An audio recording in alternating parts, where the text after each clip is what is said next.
So I think Trains and Sirens of the States isn't gonna probably be just starting a live stream again. So I'm just gonna keep doing this one. I might open my window and there's thunder and rain, but the rain actually mostly stopped. So yeah, maybe it's raining a little. Mm. Here's the here's a megaphone 0.5 for you, even though I don't have a 0.5 filter on this phone. Yeah, yeah, bunch of cassette tapes. Um, I should probably work on this siren, shouldn't I? All right. You know what? I'm going to do that. I'm going to work on the 3-port siren while people continue to not join this live stream. um, so now I have to rig up a ghetto phone stand. Right? Oh boy, this is getting messy quickly. Okay. There really is no good way to do this.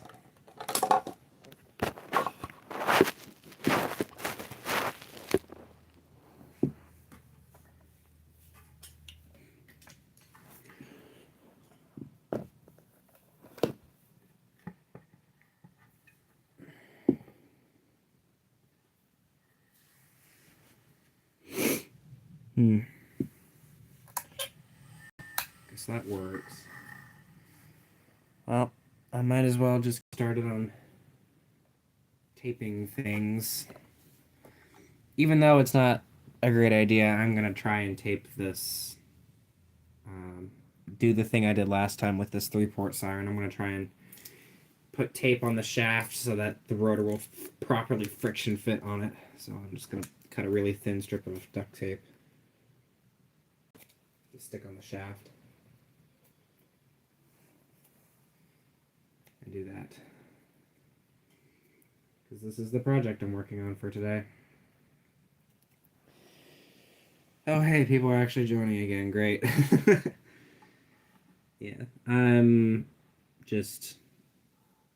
have nothing else to do, so I'm working on this 3-port siren again. I've been doing it off and on almost the entire weekend.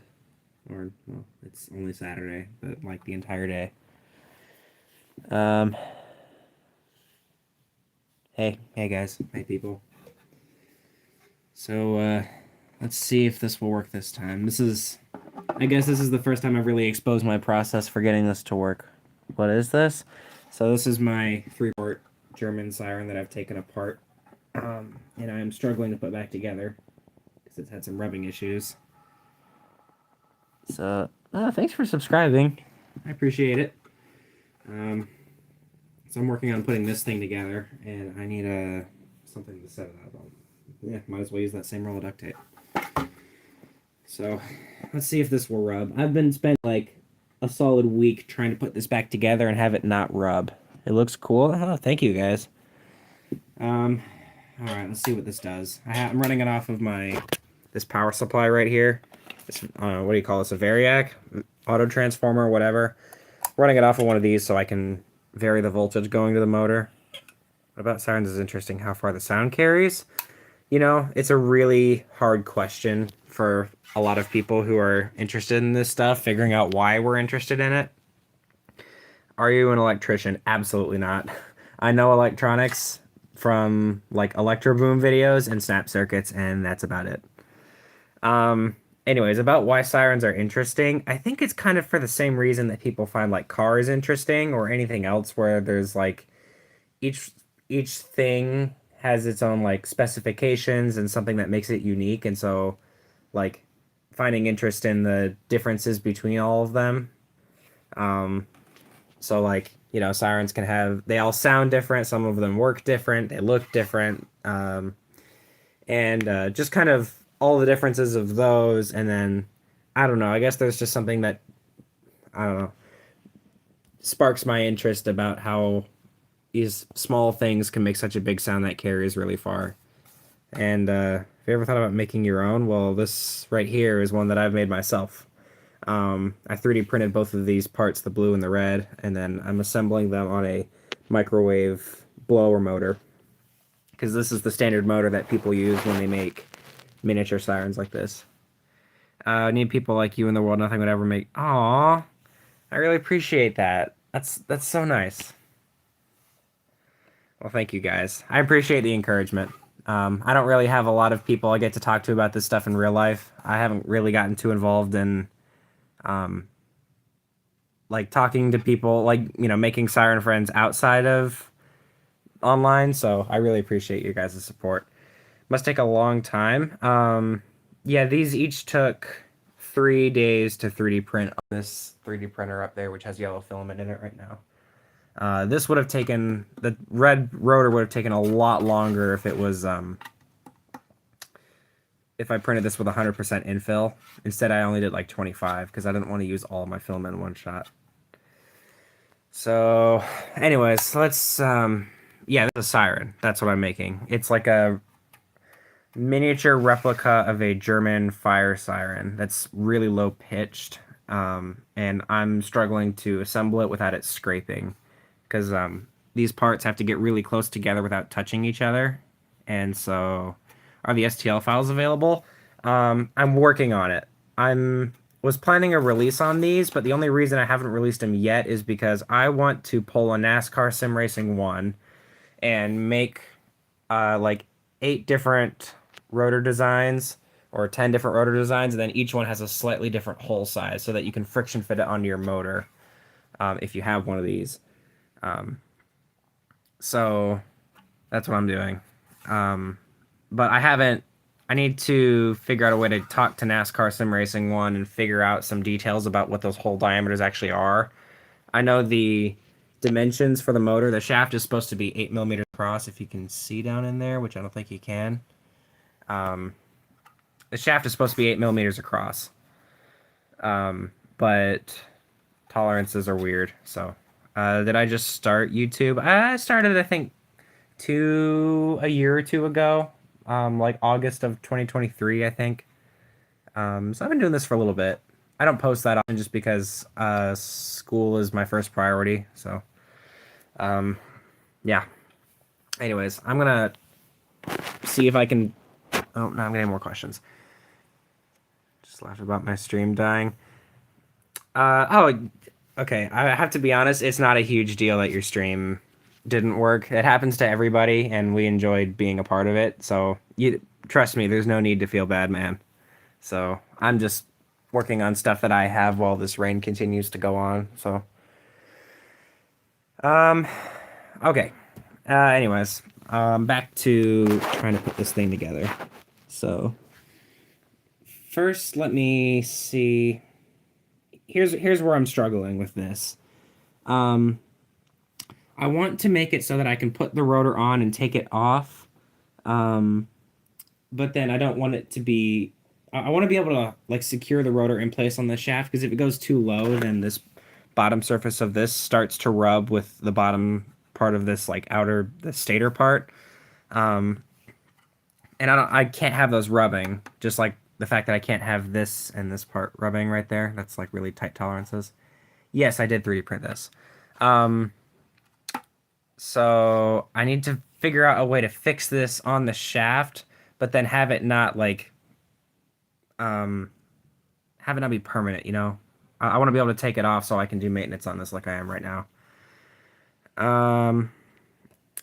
So yeah. So the reason that this is so hard is because the only real way I have to get this to stay on there is to put tape on the motor shaft and then have it like friction fit on there, but I don't want it to be too tight where I can't get it off. So I think I put a little too much tape on there, because if I take it off of this roll of tape, I took the bottom off the motor, so it doesn't really have a stand. If I just push on this, it doesn't really want to go on, and I don't want to force it on harder than it is to get it off. So you see now I can't pull it off either, so now I just have to just brute force it and pull it off and hope the tape starts to let go.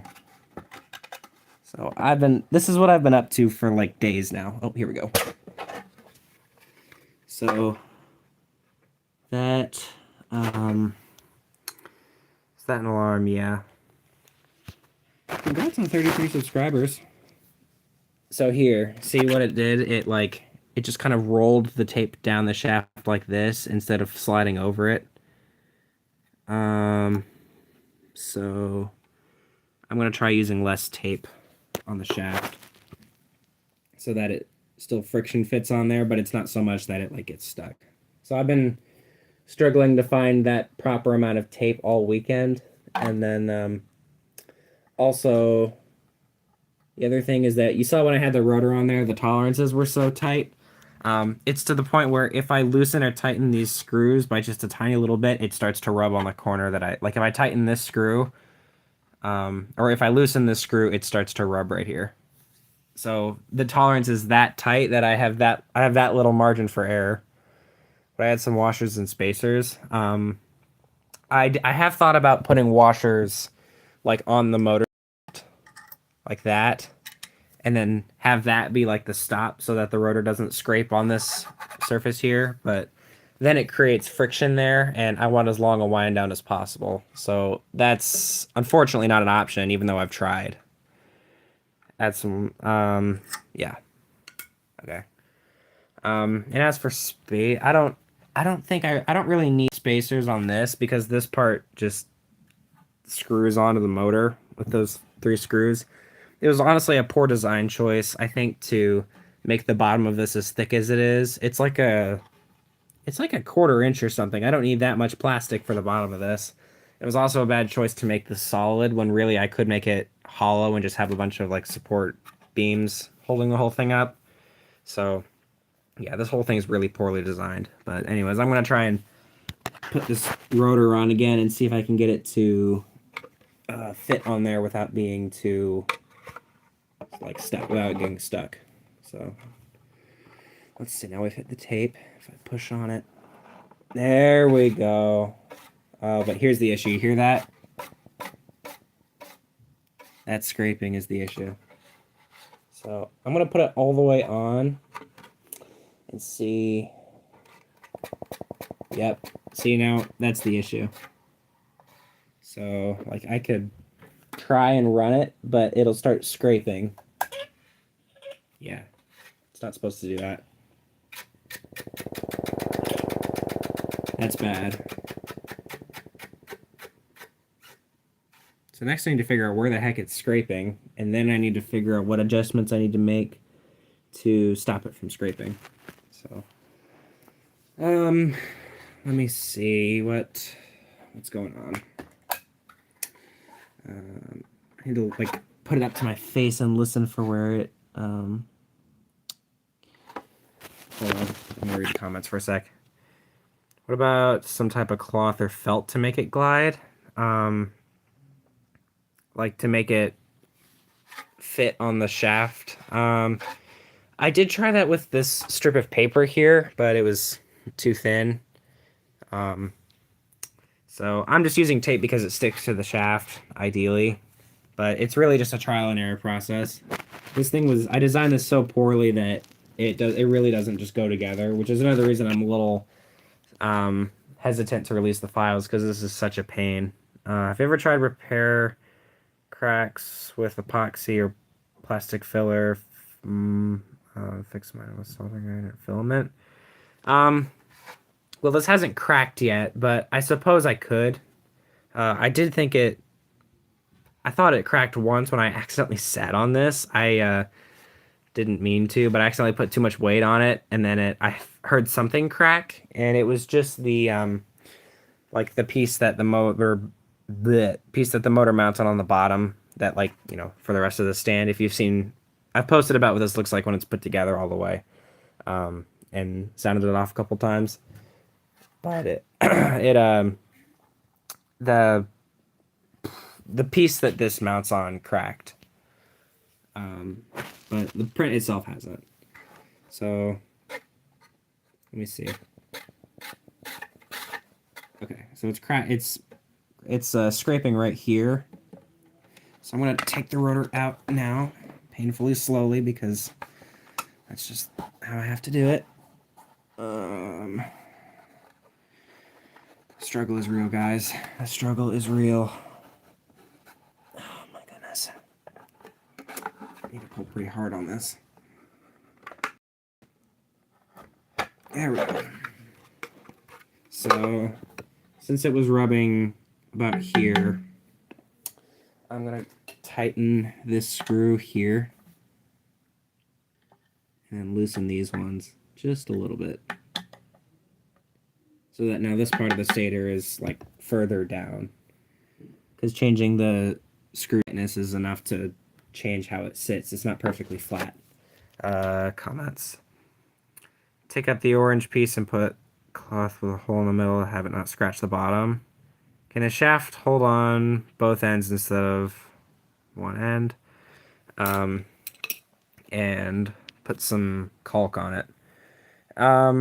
I have thought about trying to glue it in place, but like I said earlier, I don't want this to be permanent. I want it to be removable, which is why ideally I would want like a set screw or a shaft coupler like people are starting to use on their mini sirens. I haven't designed the space for one to go in this, so I can't. Oh, there's the tape, I think. Yep.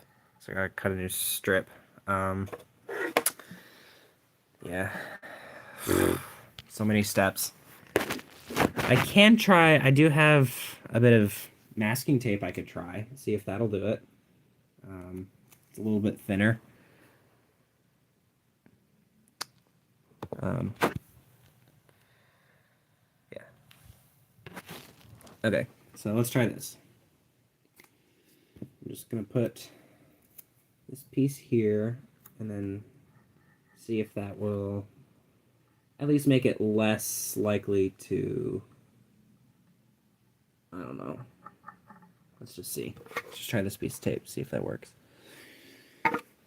It doesn't want to stick because I've had so many pieces of tape on and off of this shaft that it just doesn't want to stick anymore. Ugh. Alright. Let's try that. I should have added like NASCAR sim racing one or something and asked for some tips. See, now it's scraping somewhere else. Oh, the struggle is real, guys. The struggle is real. All right. Let's get it off. And see, it left some of the tape where it was and then pushed some of it to the bottom of the shaft. That's... Oh, no. Oh, and now that piece came off. See, that's... Have I tried duct tape? Yeah, that's what I was using earlier. I have a roll right here. It's too thick. It's like just the thickness of a single strand of tape is too much, and so it gets like stuck on there. So I will try the other. Well, okay. First, I'm gonna tighten these screws that I loosened just a minute ago, but I'll just leave it there without loosening this one on top that I tightened earlier. This is just a ton of trial and error is what this is. And as frustrating as it is, it's the only way I can make this work. It's how I made it work last time when I put this thing together. Just trial and error for like a week. I'm surprised I managed to get it working by New Year's when I sounded it off for the first time. Alright. Well, that's great. What if I just hold it up on it? See? That's frustrating because border marking tape. I don't have any. Alcohol will help it stick. I suppose. Kind of working, so I'm just gonna keep trying. Yeah. So, if you guys have any other questions to ask me, then go ahead. That's what I'm mostly doing this. I'm just filling my time by doing this. So, let's see. This screw hole is stripped. That's really frustrating. Can I see any red on the inside where it's... No. What if I loosen this screw a little bit?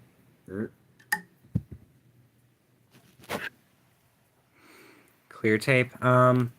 I don't have any right now in my room. Oh, hey, it's getting darker and starting to rain a little harder.